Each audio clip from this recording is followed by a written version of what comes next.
WHDD presents Susan Says. So as you listeners know, I have not been out of the house but maybe 20 times in the last 2 pandemic years. The dentist, the bank, a few park walks. But I finally emerged, and I had the most amazing adventures one might expect. Yes, and worry about. It's been that kind of week, up and down, good and bad. The world may be going to you-know-where in a handbasket. But let's talk about my life. First, the great news. One of my Israeli soldiers lives in Florida now, and I went for 2 days to visit him and his adorable family, 2 gorgeous kids, his gorgeous wife. But I stayed in a hotel so I could have some privacy, which is a good thing. As much as I love these kids can be noisy. Yeah, and I hadn't been with humans for so long I couldn't have taken it.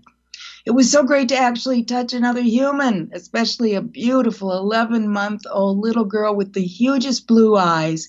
I fed her. She sat on my lap. I squeezed her little adorable cheeks. This got me started on getting back to being with human beings. We bonded. Yay. Then on to a conference I go to every few years, the Renaissance Weekends, where people are invited to come and mingle and speak about their fields, their successes, hopefully, to bond and change the world.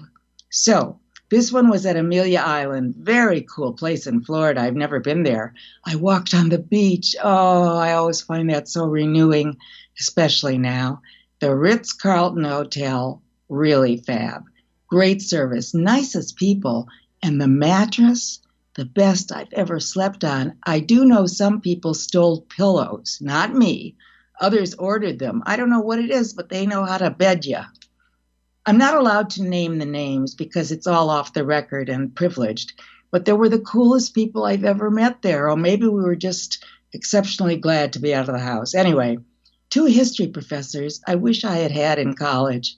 They made it clear that though this seems the worst time of our lives, certainly in my life, that history is replete with these things. We all survive, we reinvent, we come out of it, so this too shall pass. Well, I hope so. They also praise the newer generations and millenniums, Generation X, whatever they're called. I'm not sure how old they are.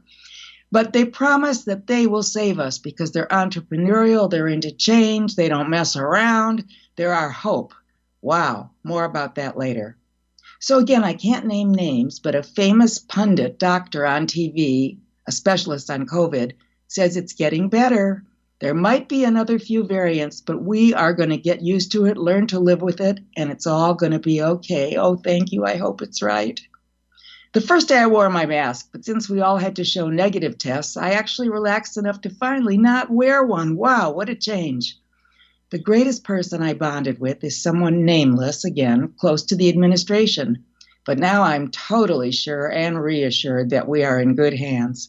A decent, smart, caring guy who's working through all the awful things that have landed on his plate. We're lucky to have him. Yeah, this guy is 100% about us, not himself. So, and I sold 5 books, which is great, except one great guy with his 26-year-old son bought an Audible and was listening to it every night. So he knew more about my sex life than I ever, well, never mind. Then I get on the plane to go home. I don't talk to people usually sitting next to me because you can get bored.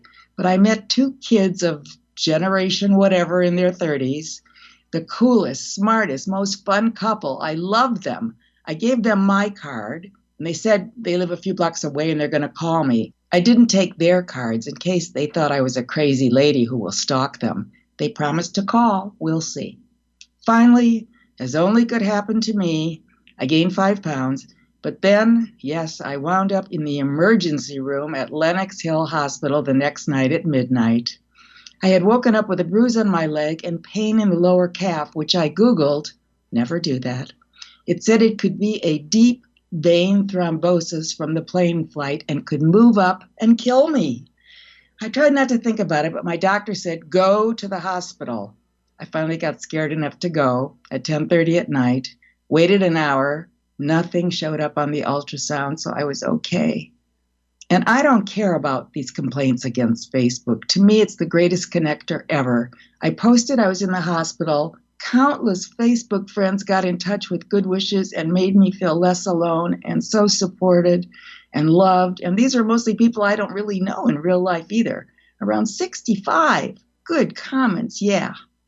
Finally, a drunk guy in his 60s lying in the bed next to me in an emergency room tried to pick me up. Not bad looking, as his mask kept slipping off, but once we started talking, I heard him tell the doctor he was going into rehab Thursday. Okay then, never mind. I turned over and went to sleep, and then he left. But it's the first guy I've met wearing a mask these first 2 years, so maybe emergency room is the new swipe left. Or not.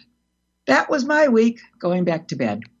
Susan Silver was one of the original writers of such TV classics as The Mary Tyler Moore Show, Maude, and Bob Newhart. She lectures and teaches sitcom writing and had a column on the New York Social Diary called The Search for Mr. Adequate.